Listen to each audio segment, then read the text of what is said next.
یہ جو زندگی ہے ہماری، یہ ہماری نہیں ہے، رب نے امانت دی ہے، اور یہ امانت وہ جب چاہے ہم سے واپس لے لے گا۔ اپنی یہ زندگی اس دنیا کے لیے ضائع نہ کر دینا۔ یہ زندگی جس رب کی ہے اسی کے لیے لگا دیں، اپنا آپ اسی کو سونپ دیں۔ جب مہلت ختم ہوگی پھر کچھ نہیں کر پائیں گے۔ ایسے زندگی جی کر جائیں بعد میں پچھتانا نہ پڑے۔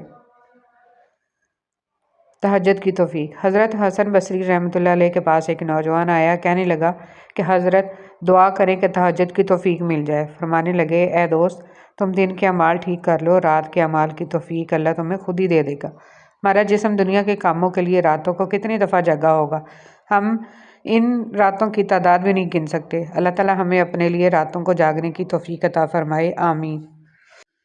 زندگی کی ساری کمائیاں جب موت سے ضرب کھاتی ہیں تو صفر رہ جاتی ہیں، اسی لیے جتنی زندگی ہے وہ مسکرا کے گزاریے۔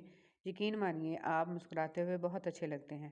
یاد رکھیے کہ پیار بھری مسکراہٹ انمول ہوتی ہے، یہ کشش کا راز ہے، یہ دلوں کو جوڑنے والا مختصر ترین راستہ ہے۔ مسکراہٹ صالح صحت کی علامت ہے، مسکراہٹ سے مسائل حل ہوتے ہیں۔ اگر آپ یہ سوچتے ہیں کہ وہ وقت گزر گیا جب مسکرایا کرتے تھے، اب تو پریشانی ہی پریشانیاں ہیں۔ پریشانیاں تو ضرور آئیں گی، مسکرا کر ویلکم کریں گے تو خود سکون میں رہیں گے۔ دنیا کی نعمتیں ہمیشہ کے لیے نہیں عطا کی جاتی، نہ جوانی سدا قائم رہتی ہے، نہ شان و شوکت، اور یہاں تک کہ صحت بھی۔ لہٰذا کبھی بھی عجز و انکساری کا دامن مت چھوڑیں۔ رب العالمین کو اپنے بندے کی عاجزی، شکر گزاری اور صبر بہت پسند ہے۔ جڑے رہیں اسی ذات کے ساتھ جس نے ہمیں اشرف المخلوقات کا درجہ عطا فرمایا۔ عاجزی اچھی چیز ہے، مگر کبھی کبھی ہماری عاجزی کا غیر ضروری فائدہ اٹھانے لگتے ہیں۔ ہم درگزر کرتے چلے جاتے ہیں اور ان کو ہماری درگزر کی اس قدر عادت ہو جاتی ہے کہ پھر وہ ہمیں مشین اور روبوٹ سمجھ لیتے ہیں، جن کے جذبات اور احساسات نہیں ہوتے۔ ہماری مروت کو ہماری مجبوری سمجھ لیتے ہیں اور ہماری خاموشی کو ہماری بے زبانی، اور جب رشتہ بھی خون کا ہو تو درد کا احساس 10 گنا زیادہ ہو جاتا ہے۔ ہم جیسے لوگ شکوہ بھی نہیں کر سکتے، لڑ بھی نہیں سکتے، مگر دل کا ملال گہرا ہوتا چلا جاتا ہے۔ زبان تلوار نہیں ہوتی، مگر کاٹنے کا کام تلوار سے زیادہ بہتر انجام دیتی ہے۔ انسان کی فطرت بھی عجیب ہے، وہ تنقید جیسے سچائی پر ناراض ہوتا ہے اور خوشامد جیسے دھوکے پر خوش ہوتا ہے۔ فرمان مصطفیٰ صلی اللہ علیہ وسلم، اگر تم چاہتے ہو کہ تمہارا دل نرم ہو جائے اور تم اپنی مرادوں کو پا لو تو یتیموں پر رحم کیا کرو۔ اچھا ضرور بنے، مگر ثابت کرنے کی کوئی ضرورت نہیں ہے۔ جب تم نماز نہیں پڑھتے تو یہ مت سوچو کہ وقت نہیں ملا، بلکہ یہ سوچو کہ تم سے ایسی کون سی خطا ہوئی کہ اللہ نے تمہیں اپنے سامنے کھڑا کرنا بھی پسند نہیں کیا۔ حضرت علی رضی اللہ تعالیٰ عنہ نے فرمایا، خاموشی اختیار کر لو، مگر کسی سے شکوہ مت کرو۔ جب عزت نہ ملے تو کنارہ کر لو۔ اور پتہ ہے محبت کیا ہے؟ جب انسان گہری نیند میں ہو اور اس کے کانوں میں اذان کی آواز آئے اور وہ اپنی نیند کو چھوڑ کر اللہ کے لیے نماز پڑھنے کھڑا ہو جائے، یہ ہے سچی محبت۔ آج اگر زندگی مشکل ہے تو کل کی آسانی کا وعدہ بھی اللہ نے کیا ہے۔ اللہ سے مانگو، خوب مانگو، اللہ تمہیں امید سے بڑھ کر دے گا۔ زندگی کی الجھنیں شرارتوں کو ختم کر دیتی ہیں اور انسان سمجھتا ہے کہ وہ سمجھدار ہو گیا ہے۔ ٹھیک ہے، انسان کو دوگلا نہیں ہونا چاہیے، لیکن انسان کو گہرا ضرور ہونا چاہیے۔ اگر آپ کھلی کتاب ہوں گے نا تو چسکورے لوگ پہلے آپ کو پڑھیں گے، پھر آپ کی زندگی کے ورق پھاڑ پھاڑ کر ان میں پکوڑے بیچنا شروع کر دیں گے۔ اس لیے احتیاط برتیں۔ سنہری بات، کچھ لوگ بھروسے کے لیے روتے ہیں اور کچھ لوگ بھروسہ کر کے روتے ہیں۔ انسان کو کسی حد تک اکیلا رہنا بھی سیکھنا چاہیے، کیونکہ کیا پتہ کون کب کہاں ساتھ چھوڑ جائے۔ زندگی ایسے جیو کہ اپنے رب کو پسند آ جاؤ، دنیا والوں کی پسند تو پلک جھپکنے سے پہلے بدل جاتی ہیں۔ خاموش لوگ اپنے رویے پر غور نہیں کرتے، خاموش رہنے کی وجہ پوچھتے ہیں۔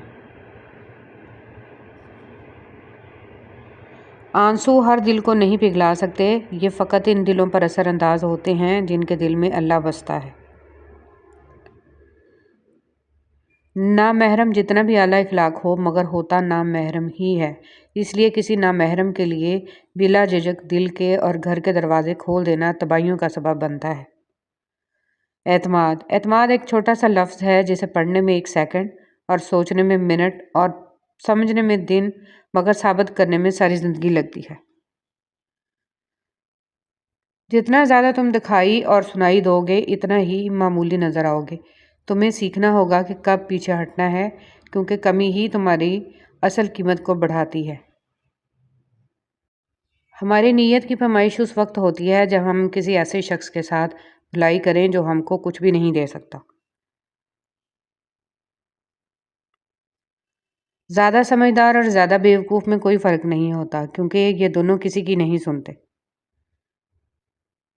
دنیا کی ایسی محبت جو دین سے روک لے، جو آخرت کی فکر سے آپ کو ناواقف کر دے، یہ دل کی موت ہے، اور دلوں کا مر جانا انسانوں کے مر جانے سے زیادہ دکھ والا ہوتا ہے۔ آج کا انسان صرف دولت کو خوش نصیبی سمجھتا ہے، اور یہی اس کی بد نصیبی کا ثبوت ہے۔ خوش نصیبی وجود کا ظاہر نہیں، وجود کا باطن ہے۔ فرمان مصطفیٰ صلی اللہ علیہ وسلم، جس نے لوگوں کے دلوں کو اپنے جال میں پھانسنے کے لیے عمدہ گفتگو سیکھی تو اللہ پاک قیامت کے دن اس کی فرض عبادات قبول فرمائے گا، نہ نفل۔ مایوس مت ہونا، جن کو غم زیادہ ملتے ہیں ان کے لیے رب کی محبت بھی زیادہ ہوتی ہے، اور اللہ انہیں بڑے انعامات سے نوازتا ہے۔ عبادت کرتے ہو مگر لوگوں کو تکلیف دیتے ہو، صدقہ کرتے ہو مگر احسان جتاتے ہو، اپنی نیکیاں ایسی تھیلی میں جمع نہ کرو جس میں سوراخ ہوں۔ فرمان مصطفیٰ صلی اللہ علیہ وسلم، بندہ اس وقت تک کامل مومن نہیں ہو سکتا جب تک کہ مذاق میں بھی جھوٹ بولنا اور جھگڑا نہ چھوڑ دے۔ بہتری، کچھ رشتے اللہ تعالیٰ خود ختم کر دیتا ہے تاکہ ہماری زندگی خراب نہ ہو۔ بے شک اللہ جو کرتا ہے بہتر کرتا ہے۔ کیا آپ جانتے ہیں قیامت قائم ہونے سے پہلے اللہ ایک ہوا بھیجے گا جس کی بو مشک کی سی ہوگی اور جسم پر ریشم کی لگے گی؟ جس کے دل میں دانے کے برابر بھی ایمان ہوگا اس کو اللہ اس ہوا کے ذریعے موت دے دے گا، پھر صرف کافر لوگ رہ جائیں گے، پھر انہی پر قیامت قائم ہوگی۔ وقت کا جواب ہمارے جواب سے ہمیشہ بہتر ہوتا ہے، اور وقت اس وقت جواب دیتا ہے جب ہم کسی کی زیادتی کا جواب دینے کی بجائے صبر سے کام لیتے ہیں۔